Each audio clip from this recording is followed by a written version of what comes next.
उल्टा पड़ गया कांग्रेस का दांव, अब सहयोगी दिखा रहे हैं आंख। पहले सहयोगियों को करा रही थी इंतजार, अब पलट गया है पासा। कांग्रेस अब त्याग को तैयार, संयुक्त रैलियों पर भी मारी पलटी। कर्नाटक में कांग्रेस को जीत मिली तो उसे गुमान हो गया था। इंडिया गठबंधन के दूसरे दलों को कांग्रेस के नेता ज्यादा तवज्जो नहीं दे रहे थे। कांग्रेस की ओर से तो यहां तक दावा किया जाने लगा था कि बीजेपी को अगर कोई पार्टी टक्कर दे सकती है, और सिर्फ टक्कर ही नहीं दे सकती बल्कि हरा सकती है, तो वो कांग्रेस पार्टी है। इंडिया गठबंधन की तीसरी बैठक के बाद जब संयुक्त रैलियों की बात हुई और पहली रैली भोपाल में तय हुई तो कांग्रेस ने इसे रद्द कर दिया। दूसरी रैली के लिए भी पार्टी तैयार नहीं हो रही थी। यहां तक कह दिया गया कि जो भी कुछ होगा वो 5 राज्यों के विधानसभा चुनाव के बाद होगा। दरअसल कांग्रेस ये मानकर चल रही थी कि 5 में से 4 राज्यों में उसकी जीत होगी। 4 राज्य नहीं मिले तो 3 तो उसे मिल ही रहे हैं। राजस्थान के लिए पार्टी को कुछ डाउट था, लेकिन तेलंगाना, छत्तीसगढ़ और मध्य प्रदेश को लेकर कांग्रेस के नेता श्योर थे कि ये राज्य तो उसे आसानी से मिल ही जाएंगे। लेकिन पार्टी को सबसे बड़ा झटका तब लगा जब उसके हिस्से सिर्फ तेलंगाना आया। मध्य प्रदेश में जिसे कांग्रेस जीता हुआ मान रही थी और दावा कर रही थी कि पार्टी को 150 से ज्यादा सीटें मिलेंगी, वहां उसकी जबरदस्त हार हुई। 150 तो दूर, पार्टी इसके आधी सीट भी जीत नहीं पाई और मात्र 66 सीटों पर सिमट गई।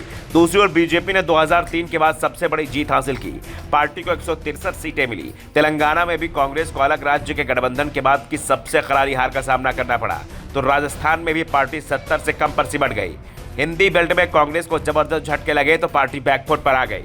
पहले खुद को गठबंधन में बड़ा भाई बता रही कांग्रेस अब त्याग करने की बात कर रही है। महाराष्ट्र, यूपी, बिहार और बंगाल जैसे राज्यों में क्षेत्रीय दलों के लिए कुछ सीटों को अतिरिक्त छोड़ने को भी तैयार है, क्योंकि अब अखिलेश यादव, नीतीश कुमार, ममता और शरद पवार से क्षत्रप कांग्रेस को उल्टा आंख दिखा रहे हैं।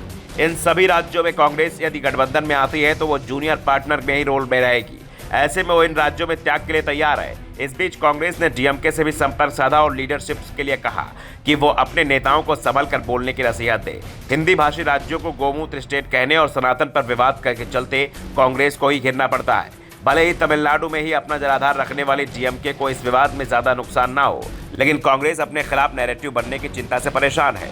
ऐसे में उसने डीएमके से कहा है कि वो नेताओं को नसीहत देकर मदद दे। माना जा रहा है कांग्रेस के दखल के बाद ही गोमूत्र राज्यों वाले बयान पर एस सेंथिल कुमार ने अपना बयान वापस ले लिया था और सनातन विवाद पर भी स्टालिन ने अपनी पार्टी के नेताओं से कुछ भी बोलने से इनकार कर दिया है, क्योंकि कांग्रेस का दावा है कि सनातन विवाद के चलते ही तीनों हिंदी भाषी राज्यों में बीजेपी को ध्रुवीकरण करने में मदद मिली और कांग्रेस जीती बाजी हार गई।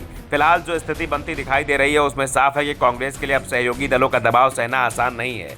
खास तौर पर ममता बनर्जी और अखिलेश यादव जिस तरह से कांग्रेस के साथ डील करने की तैयारी कर रहे हैं, उसने पार्टी की चिंता को बढ़ा दिया है। सपा की ओर से तो यहां तक दावा किया जा रहा है कि वो कांग्रेस के लिए 2 से ज्यादा सीट यूपी में छोड़ने को तैयार नहीं है, क्योंकि कांग्रेस के पास यूपी में कोई वोट बैंक